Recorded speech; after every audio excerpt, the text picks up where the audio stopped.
Everybody, and of course, welcome back to another episode of X Talking Ish with your boy X. And this, You already know what to do. If you are on Facebook, please make sure you like and share this broadcast. If you are on our Facebook page, please go ahead and hit that like button as well. And if you are on YouTube, please make sure you hit that red notification button so you can be subscribed to this channel as well. Go ahead and hit that notification bell so you can be notified for shows like this one in the future. ding. Thank you for that, Ish. And as well, Yes, check us out on Periscope and AKA X, Twitter, whatever you want to call it. Just know that we are on there and we are streaming live. I'm going to go ahead and retweet it right now, my personal page at X underscore Williams81.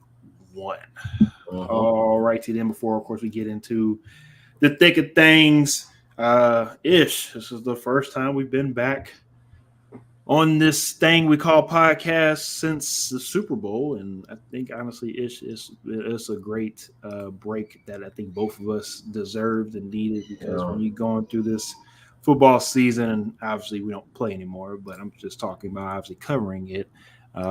It's a long grind, especially when you have kids and you have other responsibilities you got to square away, and this is what Ish and I we call as our outlet. So we appreciate everybody for tuning in, even when they do have a screaming baby in the background. I apologize to everybody for that, but we are back in. Of course, we are going to first ish. We're going to talk about these new Texans uniforms. That's what we are going to discuss first. Here, we're here in Houston. It's been some big news ish for the last year plus now. It's supposed to happen last year. That's what I was going to say. I think they dangled it out in front of Texan fans last year, thinking that they were going to get them. I knew that it was going to be this year, just due to the uniform rules and all that fun stuff. So now that the uniforms are finally here, this is actually the first time the Texans have quote unquote rebranded their uniform look since the 2002 inaugural season for the Houston Texans. So, I mean, it's an exciting time for fans of the Houston Texans. If you are not just, of course, excited for what's going on the football field, you're excited for the uniforms, you're excited for the future, you're excited for the youth, you're excited for the coaches, you're excited for a lot, and deservedly so, ish, right? Because of just what the Texans have in front of them and what they could potentially have moving in front of them. Ish, you have any before we get into of course the talks of the Texans jerseys? I just want to check in on my brother, make sure you're good to go. How are you doing today, sir? No, I'm chilling, man. I'm chilling. I'm doing all right. I didn't have too good of a day. My world football team played today, and they got just dismantled 5-0. So, I'm recovering from that, but I'm excited to be on here with you. Talking about the draft and everything. That always seems to lift my spirits. How are you doing, my brother? I'm doing well, but I'm also making sure that I mute my mic at the right time. So my son is in the background causing a ruckus. Let him know. I do have 202 ish over there. He got him a little bit of a handful over there. So we try to manage. We try to make sure that we're able to mentally stay squared away for you guys, so we can obviously provide y'all with some great content of the NFL from week to week. So one of our favorite, of course, on X Talking is my boy Fracture Walnut. He says, "Let's get it the best time of the year. Y'all be doing that thing during the season, but this is where y'all show out, and we definitely appreciate you as always for tuning in. And best believe I did not forget about you at all, Fracture Walnut. I have your Jets helmet. I just got to get it to you. So again, just send me a DM." Julius, I know who you are. You know who I am. Send me a DM. Don't act brand new. Give me that address. I'll ship it out to you. Okay. Come on now. I got to get you your helmet. So, ish, like I said before, Houston Texans dropped their new uniforms. And the first question I have for everybody out there tuning in, hot or not, what are your thoughts on the Houston Texans uniforms? Ish, I have a couple of pictures here, of course, that I have. I'm going to, for people that haven't seen it yet, 4 different uniforms. The one creative thing that the Texans fan base talked about is that it was a all fan inclusive rebranding of the uniforms that The owner, Cal McNair, wanted to make sure that he had the fans' input on these uniforms moving forward. Also, I do have this other picture here. I think it's a better picture to indicate the changes to the jerseys. So I'll break it down right quick. When it comes to the 4 uniforms, you do have the home and away jerseys. That's what you see on your right hand side if you're tuning in.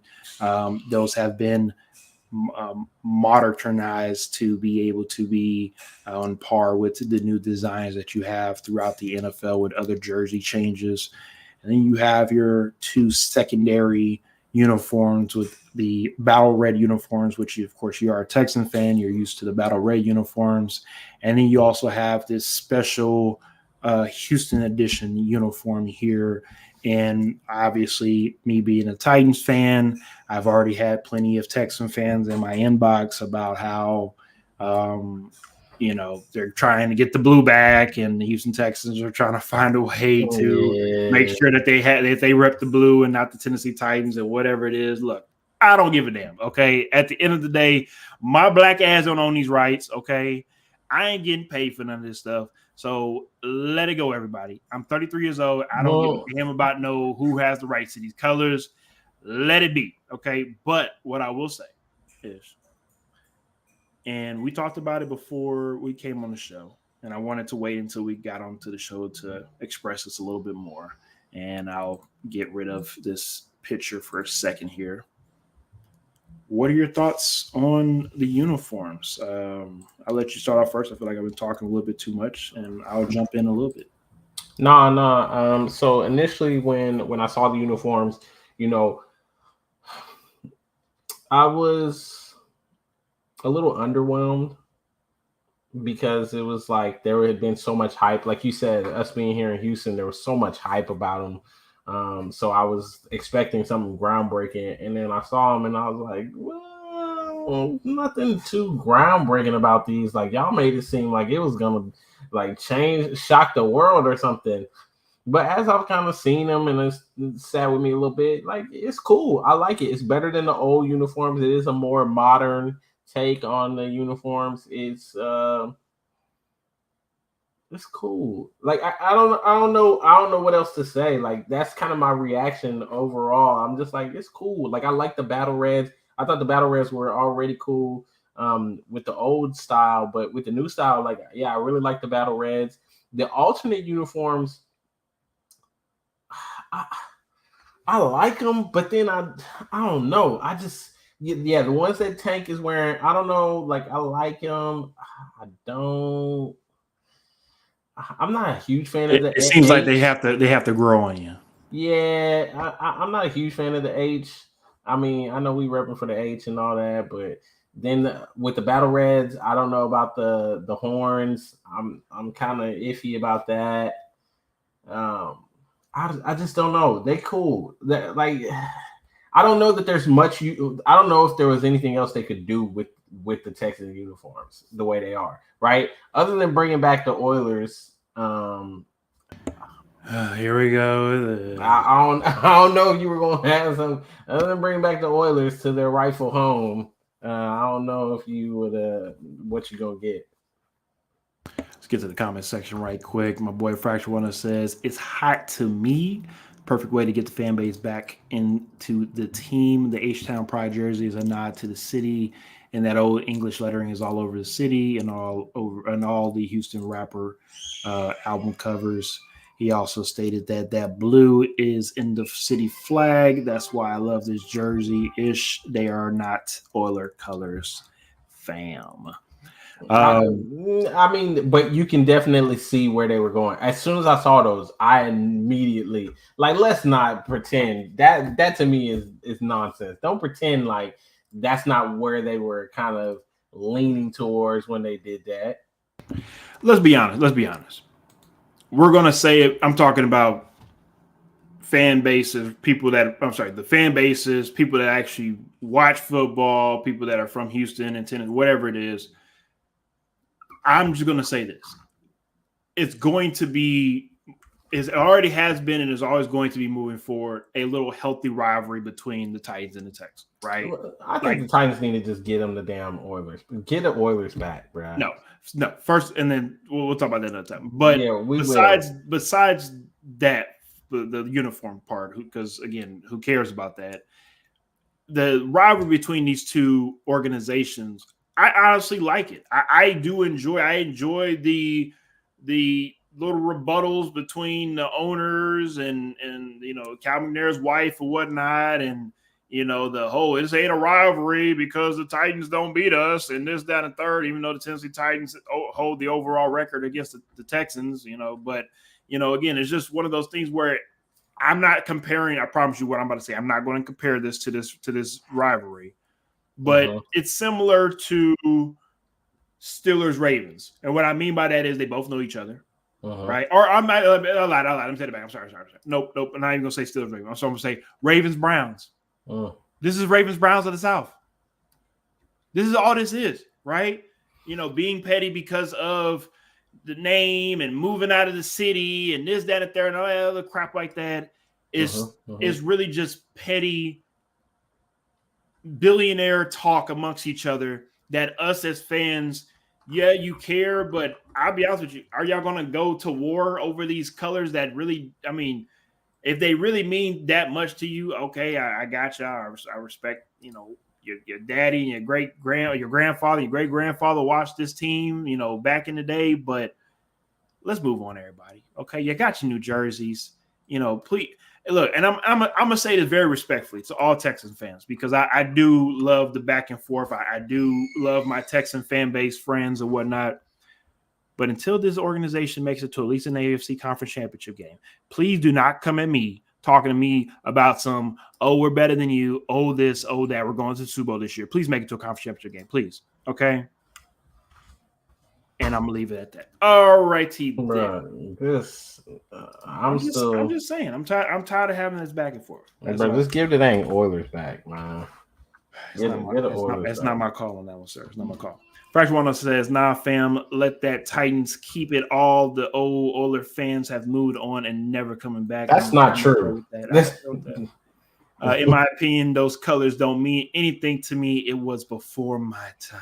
Yeah, but you're older than me. You're older than me. Okay, you know good and dang well it was your time. Okay, damn, you were a part of that.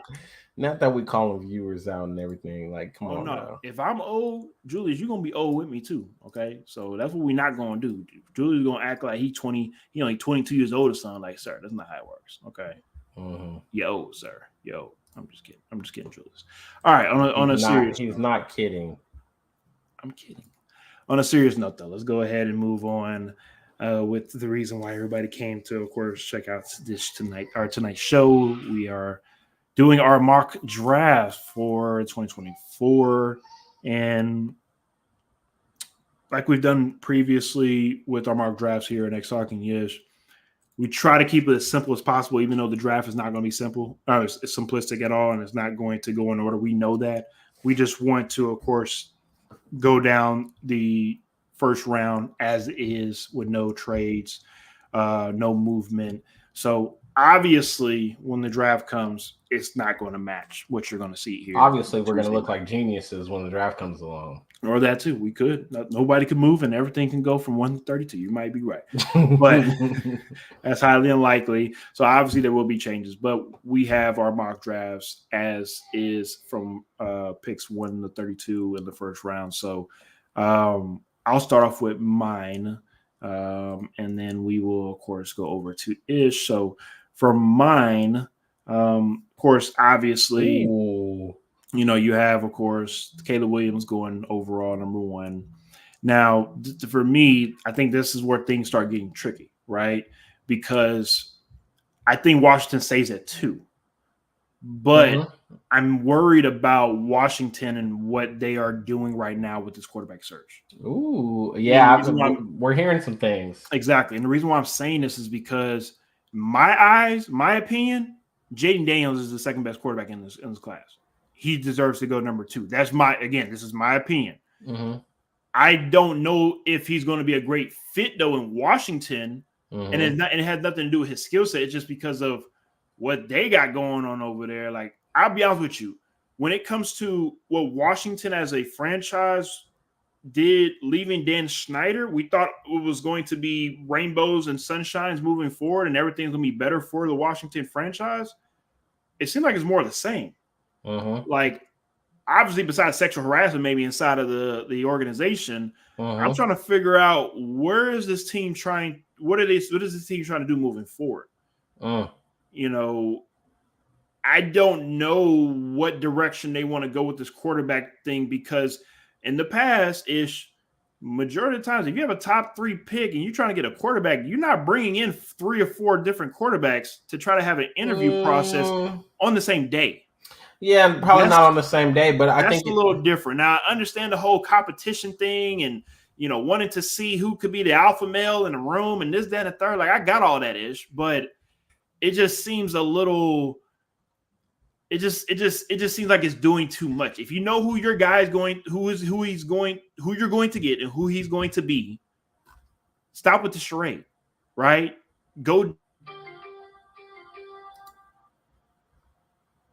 get your guy, and stop making this a bigger charade than it's becoming at this moment. So I'll leave that as is. I think because of what we see all the time every year, a quarterback that doesn't deserve to go in the top 10 picks. I think, unfortunately, Drake May falls into that category. I don't think Drake May is a top 2 pick at all. I think Jalen Daniels will probably still go to the Commanders, but I think for whatever reason, there's going to be some craziness that's going to go on. And it wouldn't surprise me at all if Drake May gets drafted number 2. After that, there are some reports saying that Jalen Daniels is interested in going to New England. Now, if this was Bill Belichick's New England Patriots, I would say no. But because of my apologies. Gerard Mayo. But because of Gerard Mayo, I think that this opens up an even bigger opportunity for Jalen Daniels to actually go to New England. Yeah, no. I look at Jalen Daniels for New England the same way I might look at Joe Burrow for Cincinnati. I think he can change everything, the dynamic for New England with just him. And it obviously, you know, ironically came from the same college, right? And then also Jalen Daniels, if you look at his numbers, he actually had a better year than Joe Burrow did when he won a national championship. And Joe Burrow had a completely better roster from offense to defense side of the ball. I'm very, very high on Jaden Daniels. I have no problems being wrong at all. I think Caleb Williams is the easy pick, right? But risk and reward, I think Jalen Daniels is that person that can make a difference. That can get you fired, or that can turn you into one of the best GMs in the NFL. Oh, yeah. That's how I look at Jalen Daniels right now. Oh, yeah. All right, let me finish this up. Marvin Harrison going to the Cardinals. Malik Neighbors, due to, of course, obviously the wide receivers that have departed from L.A. I think he's a great dog of a fit that can go to L.A. and help right away, especially with Jim Harbaugh there as well, too.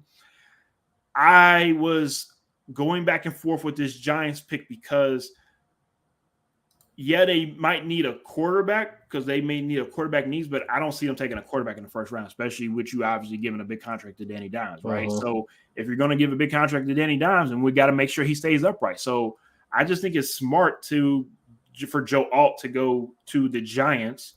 After that, I think the Titans still stay on the offensive line with J.C. Latham from Alabama. After that, I think the Falcons go defensive line. Now, here's what's interesting to me. Brock Bowers. I think that is an interesting pick. I think he can get picked up maybe by the Falcons, and that's a great pick. You know, staying in Georgia, he's a fan favorite probably, you know, but they don't need him, right? You got Pitts, but Pitts might not be looked at as a true tight end, right? Maybe you might want to play the dual tight end sets. I think that's a beautiful thing to have. If you have dual two tight ends that can one can pass block and one can of course run beautiful routes and whatnot, you can mismatch all day, every day. Of course, what we saw with Aaron Hernandez and Gronk back in the day. I think those two could be that type of tandem, but I don't think the Falcons are going to take him at 8. That's the thing. And if Brock Bowers falls to Chicago, I think Chicago wins the draft. Wins the first round, and we're not even in top 10 picks yet. We're not even at top 10 picks because if you can get Caleb Williams and Brock Bowers, those two guys, if healthy, can be your pillars moving forward on the offensive side of the ball. All right, so we get to the top 10. We got Rome going to the Jets. Obviously needs some wide receiver, a little bit more wide receiver help there. I'm just really not that high on Rome. That's my thing. But because of, I'll be honest with you, Ish, it wouldn't surprise me at all if Rome continues to keep dropping in this draft because of just he's not a wow factor wide receiver. If you're looking at these other wide receivers, I'm looking at where I got him drafted in my first round, and it ain't top 10. Bruh, he's all the way down at 20. Yeah, and I was being generous. I was being generous when it comes to just the production value that he had at Washington. But I don't know how some of these GMs are looking at him. Me, and I agree with what you're saying. Me as a GM too, I would look at him after 16. But with the Jets, we don't know what the Jets in this organization is thinking half the time, right?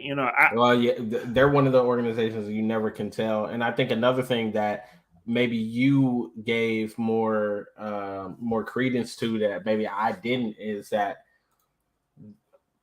when we were growing up back in the day, wide receiver in the first round was one of those things that you just didn't unless you that guy, because it rarely worked out, right? It rarely worked out for rookies. And then the past couple of years, we've actually seen a lot of rookie wide receivers come in and be game changers and really change the way an offense plays.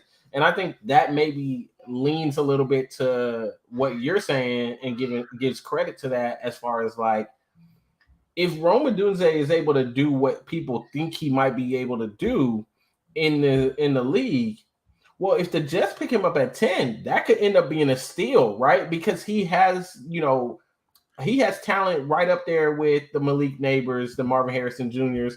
So it's if he does what you're thinking he's going to do, then this is a great value, a great pick, right? Yes. If he doesn't, obviously want to get him that high, you might want to get him in the later picks, yes. But like you said, if he can put on that type of production did at Washington with the Jets, it's a great match for these two 100%. These two individuals. All right, let me go ahead and finish this up. 11, JJ McCartney again. I think, and this is the homer in me as a Michigan fan talking. I have no problems being honest and transparent when I say this. JJ McCartney is going to surprise a lot of people. He might not be to some people, he might not even be a first round pick, and that's fine. Keep on doubting him. All he's done since high school is done nothing but win games, win big time games, make big time throws. Now the numbers don't look sexy. I understand that. I look at the numbers too. They're not great. But because of him playing team ball and being the game manager that he was in Michigan, because that's what he was. I'm not running from that. I think that he will still be successful at the next level because he can still make the throws that need to be made to be a successful quarterback. He is athletic enough to get out of the pocket and make plays. He was playing in a pro style offense at Michigan with a college coach that's now a pro coach, right? Obviously went to pro, college, now back to pro. My point is that he's a guy that if you are an organization, he marks all the boxes. And if anything, he's ahead of a lot of these. He might be also ahead of a lot of these quarterbacks when it comes to just a mental makeup of how to be able to handle bigger games. So let's just say he goes to Minnesota. Minnesota's been waiting on a guy that can show up in big time games, right? And there's no knock on Kirk Cousins. I love me some Kirk, but he didn't get the job done in Minnesota. Just like Dante Culpepper, just like Case Keenum, just like any other quarterback I can name for Minnesota. Maybe JJ McCartney might be that guy. We'll see. Let's keep it moving. Adonai Mitchell goes to the Broncos. Michael Penix Jr. Now, again, another guy that I'm not sure. It's if he doesn't get picked up in the first round, he might not get picked up in the first round. Because when it comes to other teams' draft needs, I don't know if he's going to get picked up. I've always said it from day one when it comes to Michael Penix Jr. He's a lefty, right? I'm scared and I'm worried about him being a lefty. Stop hating on lefties, bro. I love you too. I'm just saying this. That's what I'm more concerned about him being a lefty. Now, this was my favorite pick here. Let me get to number 15. Number 15. Mr. Cooper DeJean, of course, if you know, other people know him as the only white cornerback in the draft. But besides that, look where I have him going. Look where I have him going. Why Indy? Oh, nobody. Oh, you ain't put the 2 and 2 together, but I'm pretty sure a smart fellow like Fracture Walnut is going to hop in his comment section and put 2 and 2 together. Now, if anybody watched this thing called the WNBA draft about a weekish ago, there was some woman named, I can't remember her name. Oh my gosh. No. Like, here you go with this. Caitlin something, right? I think Clark, right? Caitlin Clark. She's playing for this team out in Indiana, and she used to play for the Iowa Hawkeyes, right? So you're going to have a lot of support over there. Wouldn't surprise me at all if Cooper gets picked up by the Colts, and you have nothing but Iowa folks rallying around that Indiana professional fan base. And it's going to be Iowa Mania in Indiana. Just the link up, you are outrageous. You think I'm outrageous, and you got people out here thinking that Bronny James is going to go in the first round of the NBA draft? But I'm outrageous, though. He's not even getting drafted. Hey, Get out of here with with LeBron that. You better tell LeBron that. He's not even getting drafted. Get out of here with that. It makes sense to me because sometimes drafting is not just about who you need; it's also about fit. Cooper might be a really good fit for the Colts and also for just what they got going on in Indiana. I'm telling you, when it happens and you roll your eyes and you get that text message from me saying, I got them selecting a corner, but not him. We'll see how this all plays out. Let me finish this up with towards the end of the draft, late round. I do have Ladd McConkey going to the Bills again. Ooh, that's an interesting one. Well, because obviously Diggs is not there anymore. They're going to need to replace the wide receiver, and I think he's a really good fit, especially with Josh Allen. I think that could be a great fit. And then towards the end of the draft, number 32, I was kind of going back and forth with my wide receiver pick with Keon Coleman. Keon Coleman, why? Well, and that's what I was trying to figure out myself. I didn't know what the Chiefs were looking for from the memes. Receiver. Now, again, I just don't know what you guys want. Maybe another speedster with Jesus, I can't remember from Texas. Worthy. Thank you, from Worthy. I don't know if that's who y'all want to go, or maybe a bigger body like Keon Coleman. So that's why I have that there. I can't wait to see yours, to see what you got, especially for your Kansas City Chiefs. So let me go ahead and get mine out of the way. Let me get to the comment section right quick before we head on with yours. First one that says, are the Bears really considering JJ instead of Caleb? I heard that, but don't believe it. I don't believe that. No, don't believe that. No, we're not going to entertain that one. I don't know, not at all. That'll be Ryan Pohl's last day as the Chicago Bears GM. First one also says, are the Cards thinking too much about having the 4th pick? I heard they want to trade it, but not until they are on the clock. I wouldn't be mad if they traded down. I'm gonna come back to that. We'll talk about that in a second. First one also says Drake May equals Trubisky, however you say his name. Now, I'll say this. I think that's a lazy comparison because I said that from the beginning. I said it from the beginning, right? Same school, hype going into the draft, and then you got your stock. We've seen it before for whatever reason, even though you weren't really that good. I do agree. Yeah, you can compare him to Mr. Trubisky, but playing style wise is not the same. And what I mean by that is, I don't think Drake May is even as good as Mr. Trubisky coming out of North Carolina. I said what I said. I said what I said. When I watch Drake May, I don't see anything that wows me to tell me that, this guy is my franchise guy moving forward. I could be wrong though. I just don't see it. That just. And again, the only reason why I even had him going number 2 is because I'm expecting the Washington Commanders to do something stupid, and picking him would fit right into what I expect the Washington Commanders to do. Jaden is the CJ Stroud of this draft. Oh Lord. I think that's a stretch, but we'll see. Rome equals the wide receiver from the Chargers, who they drafted last year from TCU. Ooh. Yeah. Damn, that's that could happen. Jesus, I can't remember his motherfucking name right now. Johnson, maybe. You do the research right. Quentin Johnson. Yeah, something like that.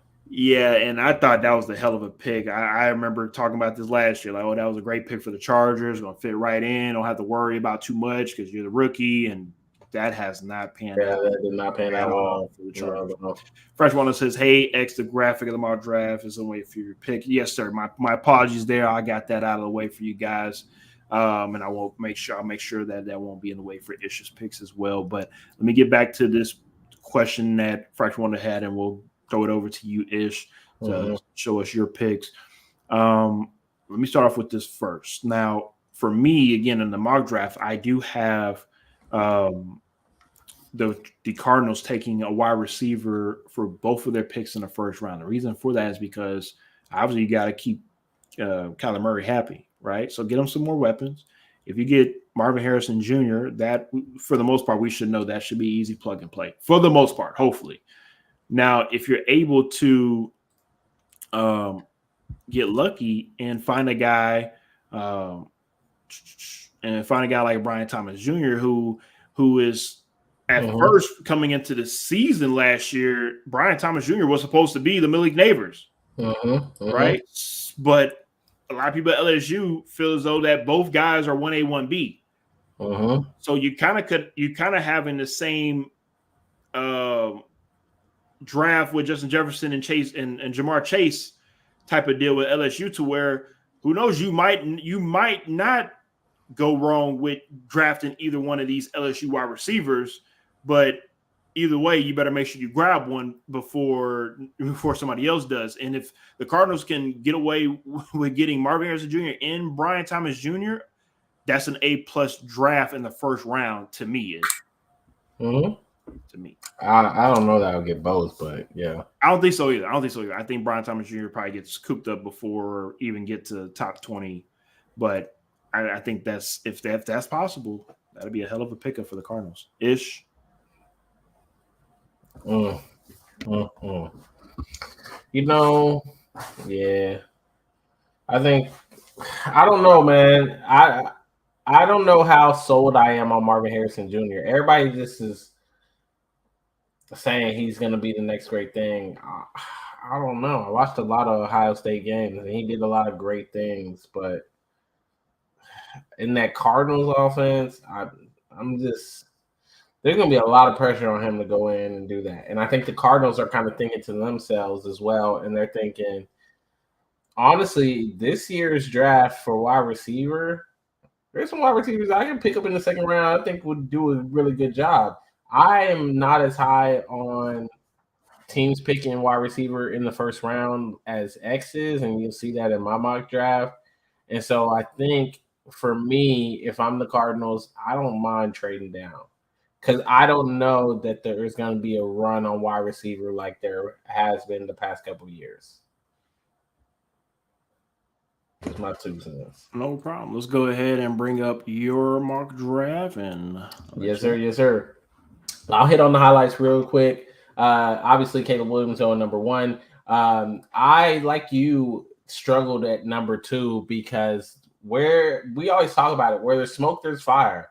And the smoke we're hearing out of Washington about Jaden Daniels and his crew not being too thrilled about how they're conducting their quarterback search and all of that, it makes me feel like maybe there was something there that they just felt like, let's get out in front of it a little bit. Maybe we go ahead and just put out the narrative we don't want to be in Washington. But then again, I thought about it and I was like, realistically, if you're Washington, you pick the best player available, and Jaden Daniels is going to be the best player available. You're not going to go to Drake May. I like Fracture Walnut said Drake May, Mitch Trubisky, seen it before, don't want to do it again. My concern with Washington and Jaden Daniels, Although, a lot of things have changed, there are a lot of differences.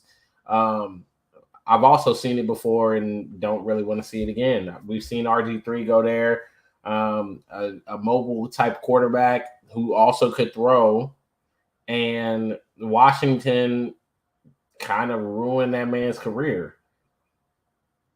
I'm not saying, again, a lot of things have changed since that time, but as you kind of alluded to, certain organizations just have this thing about them. I don't want to see Jaden Daniels in Washington. If I'm just honest, I don't want to see it.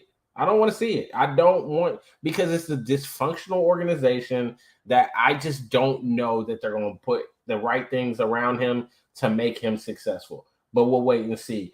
Drake May in New England. I don't think necessarily if New England stays there, they select Drake May. But I think whoever is at 3 is going to select Drake May. So I'm basically alluding to New England. Probably Drake May, no matter who going to get that pick. No matter who there, Drake May going at 3, right? Harrison Jr. at 4, yeah, that's staying the same.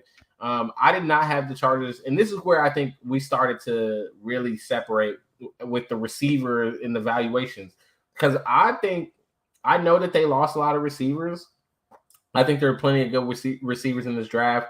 I think you want to get a difference maker on the line. You want to protect your investment in Herbert. So I'm just going to go ahead and get a tackle there. Malik Neighbors, obviously, to the Giants. I can hope and pray that they will support Danny Dimes, but who knows? Maybe they want to move on from him. Again, where there's smoke, there's fire. I could see it potentially being the thing where they get their quarterback of the future. I also have Titans getting a tackle. I think at 11, I'll just jump there. McCarthy, I think, again, there's a lot of talk about McCarthy, him going to Minnesota, them really liking him. I think that regardless, he's going to end up in Minnesota. It may not even be at 11. It may be earlier in the draft. Somebody else moved back. Like Tennessee might be willing to move back, get more picks, get a tackle later on. I think that either way, he ends up in Minnesota. You had Denver taking a quarterback, which I was surprised because, or did you have Denver taking a quarterback? Maybe you didn't have them taking a quarterback. I had Denver taking wide receiver. Okay. Oh, you had them taking wide receiver. Yeah, because they got rid of Donnie Mitchell. Yeah. I think they need to shore up that defensive line. I think that they just need to go ahead and shore up their defensive line. I also had corner for Indianapolis, but not the corner that you're projecting there for nonsense. That is completely nonsensical to think that's going to happen. Brock Bowers at 18. Dude, I know there's a lot of talk about Brock Bowers.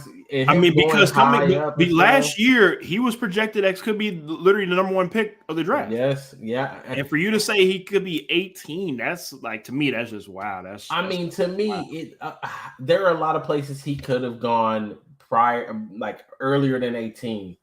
But the value for me, like, I don't know if I'm Chicago, does he really make that much of a difference? Or do I go get a good edge rusher that maybe can be the cornerstone of my defense moving forward? You know what I'm saying? I understand completely.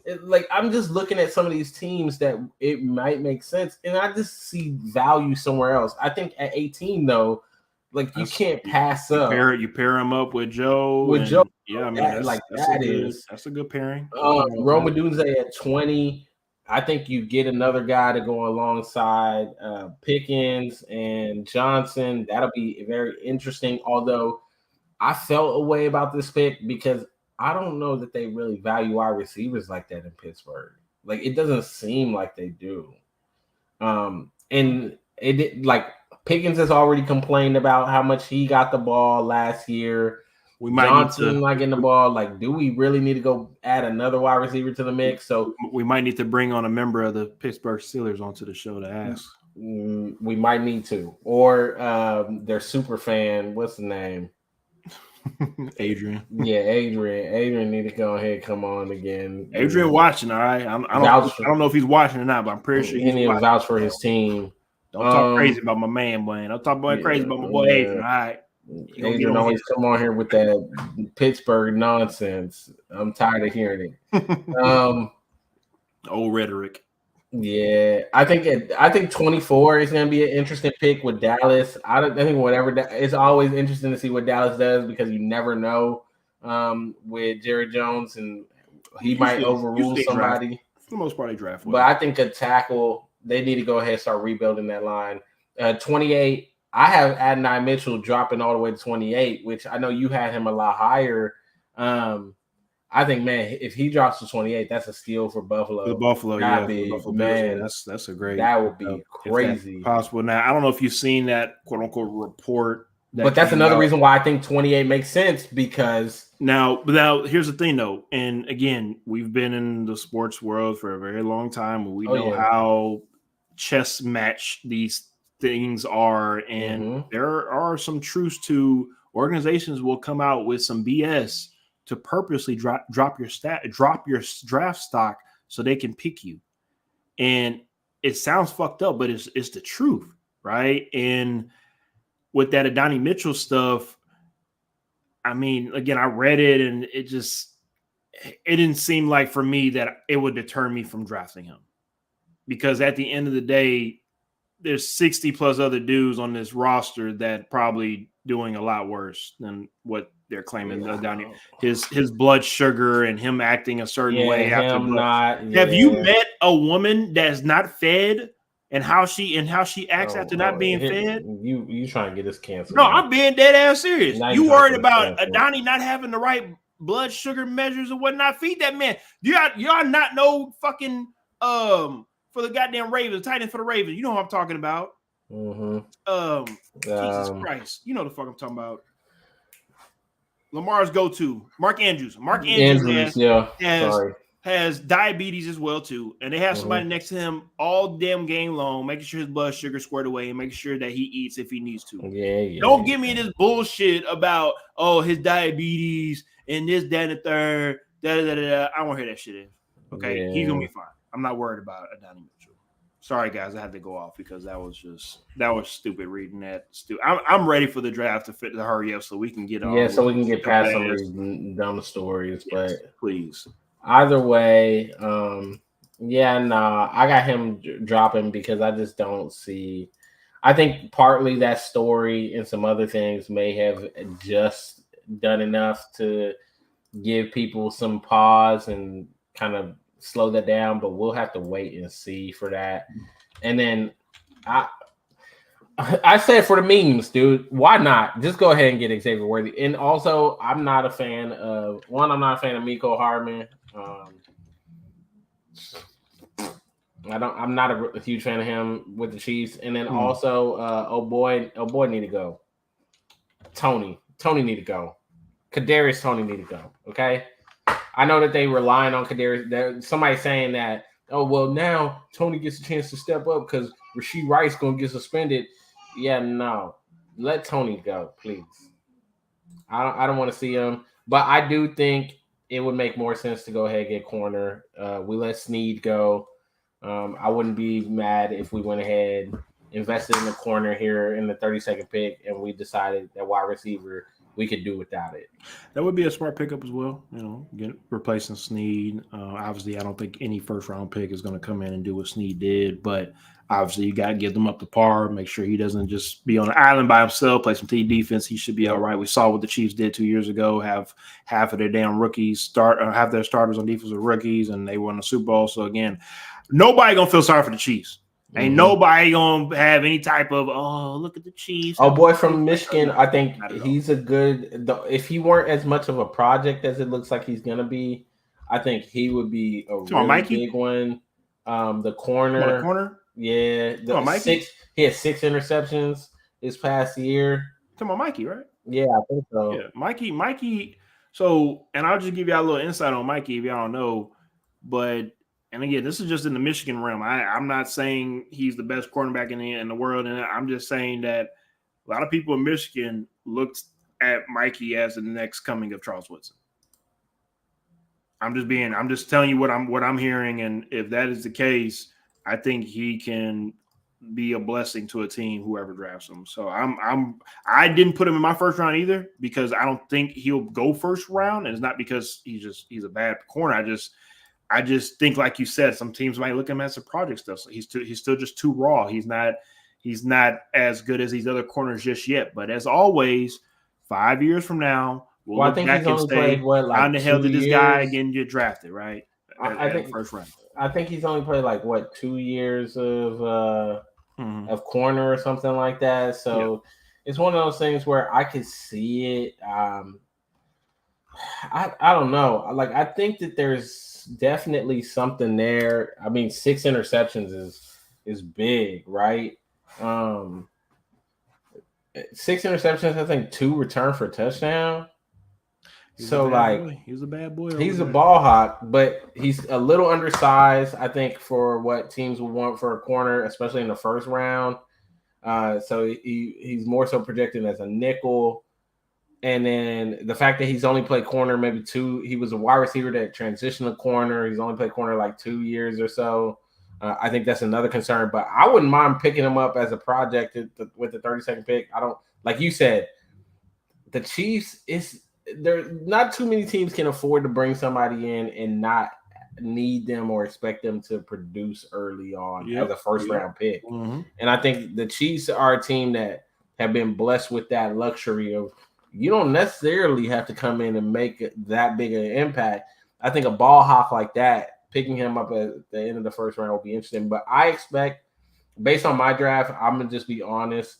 I expect if it goes similar to kind of what I'm projecting it to be, don't be surprised if the Chiefs end up trading out, if San Francisco trades out because the team wants to come in and get a quarterback, whether it be Bo Nix, Michael Penix Jr. Like you said, I don't think I think those I don't think those quarterbacks are necessarily first round, but in this year, in this era, NFL, this type of year, I think it's the year. I think everybody's like, this is the draft. This is the draft to get your quarterback. Because if not, it ain't gonna be another quarterback moving forward. It's not gonna be as deep as this year. But I think another thing is that 5th year option is a big thing when it comes to quarterbacks. And I think if you're a team and you think that one of those guys is possibly your guy, it kind of makes sense to trade in at that back end of the first round and try to go get them, right? Like if you're Las Vegas and you're sold on Nix or Penix, maybe you just trade back in. You don't try to get them with that earlier pick because that'd be a lot to him. Penix with the injury issues, beyond the left hand thing, I don't think he had a good showing in the national championship game. That was number 1. Number 2, the injury issues, just like the Giants, especially they talking about Danny Dimes and his injury issues. Penix, I don't know, man. I'll be a little scared of that. One thing I know about football: the more you play, the more injuries you're going to occur. It doesn't go backwards. I promise you. And then Bo Nix, I'm not necessarily. So I didn't want to touch that with a 10-foot pole. I was not going to put him in the first round. No disrespect to Bo Nix, but he is not a first round quarterback. Denver could come in for him. If Denver doesn't get that would be on par with Denver. That would be on par. I mean, I know they are trading for Zach Wilson, but I think you bring in a Bo Nix and you give him some competition and you see how it goes. I guess. Fracture One also said trade the 4th for the 11th and 23rd pick, Cards and Vikings. How do you feel about that? If you're the Cardinals, it makes sense. If I'm the dang Vikings, man, first off, it's not just going to be the 11th and 23rd. It's going to be the 11th to 23rd. We talking about number 4. It's 11th to 23rd, maybe a second round from next year or another first round next year.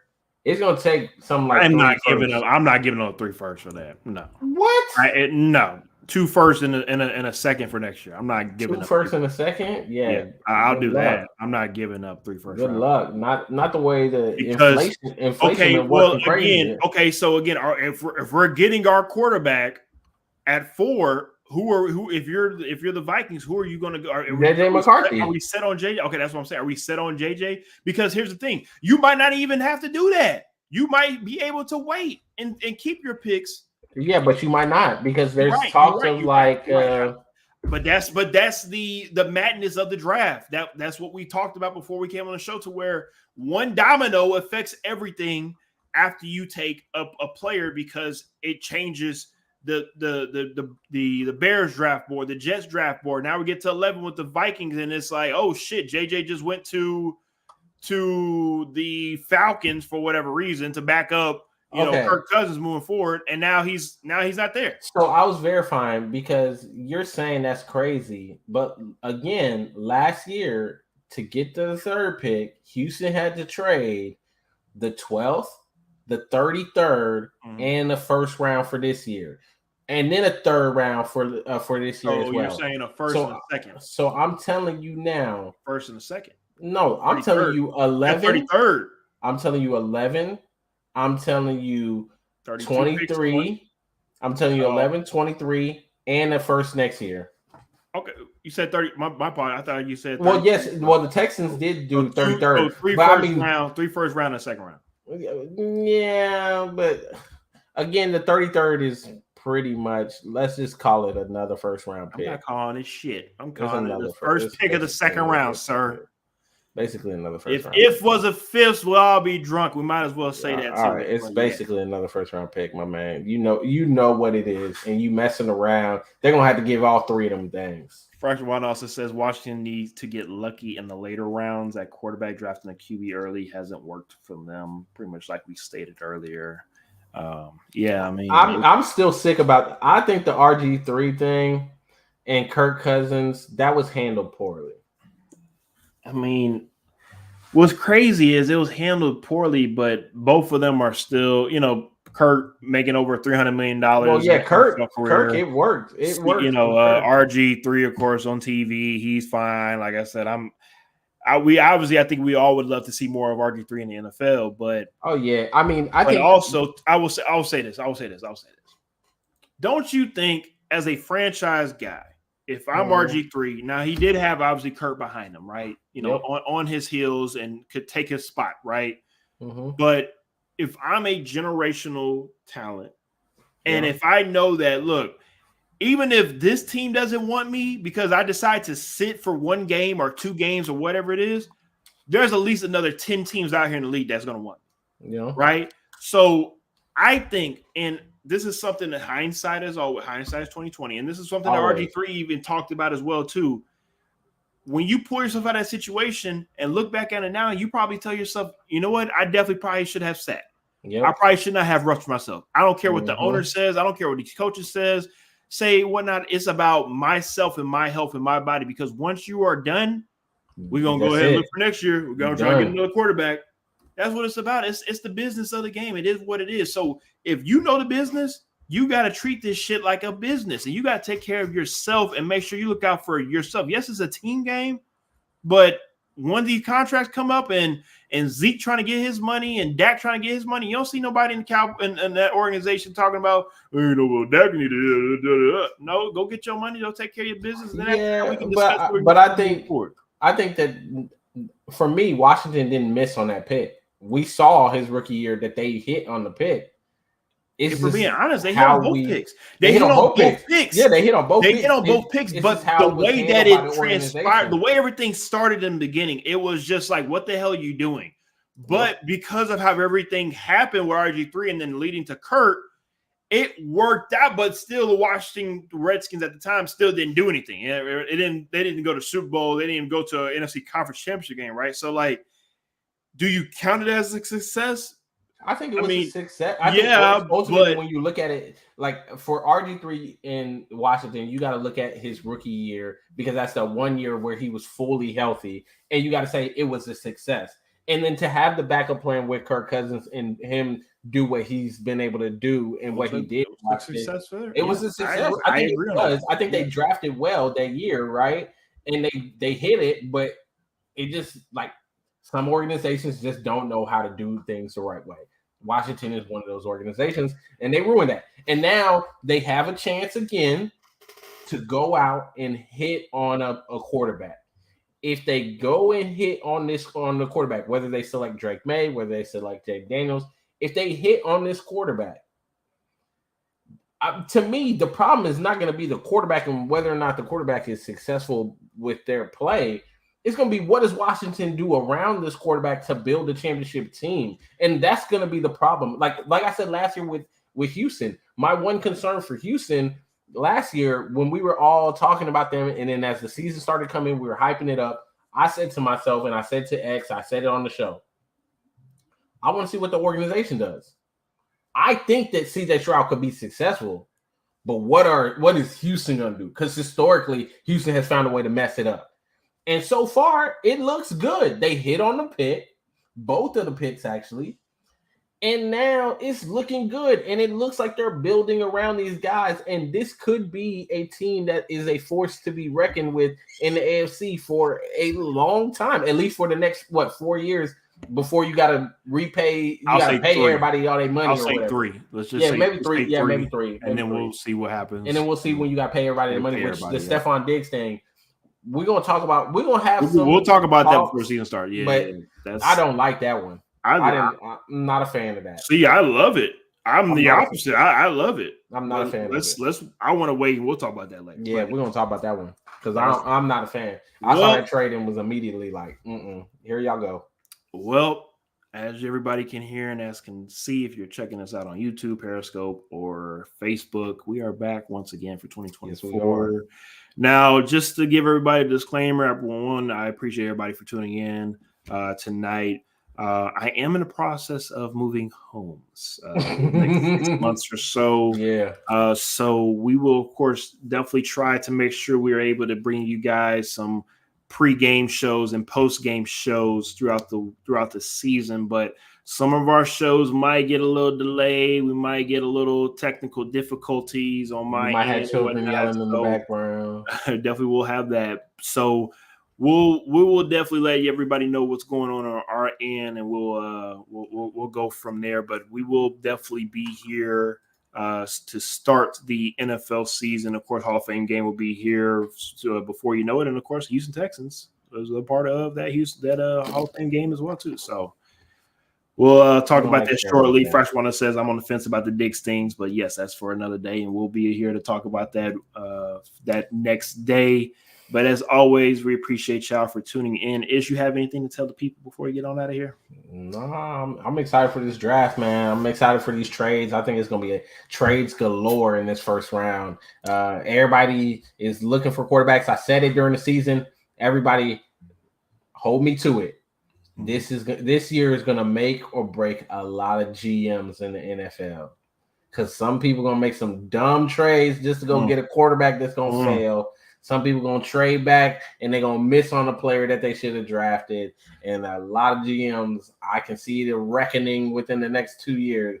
A lot of them going to be fired. Well, if you think the WNBA draft is exciting, don't you wait for the NFL draft. What? It is going to be even more exciting. Who thought the WNBA draft was everything exciting? Is going to go back to the WNBA, damn it, okay? Everything we talk about this year is going to go right back. Everybody in Indiana. Everybody in Indiana. Look, you in this Indiana nonsense. You need to stop right. You need to stop that. Mark my words, it's going to happen. Why? Yeah, you need to stop trying to sell this damn Indiana nonsense to people. Nobody's buying it. Okay. Welcome to sports entertainment. Damn it, bro. None of us are buying that damn Indiana shit that you was trying to sell us. Might not buy it, but Tim McGraw buying them tight ass jerseys. I'll tell you that. Oh my gosh. As always, we appreciate you for joining in the X Talking Ish. And before we get on out of here, make sure you don't fumble the bag like Darren Waller out here fumbling Kelsey Plum. Oh my God! Get on out of here. Y'all have a great rest of y'all's day.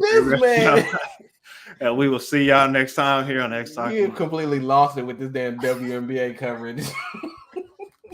You have lost it. See y'all next time. Yeah, hopefully we're not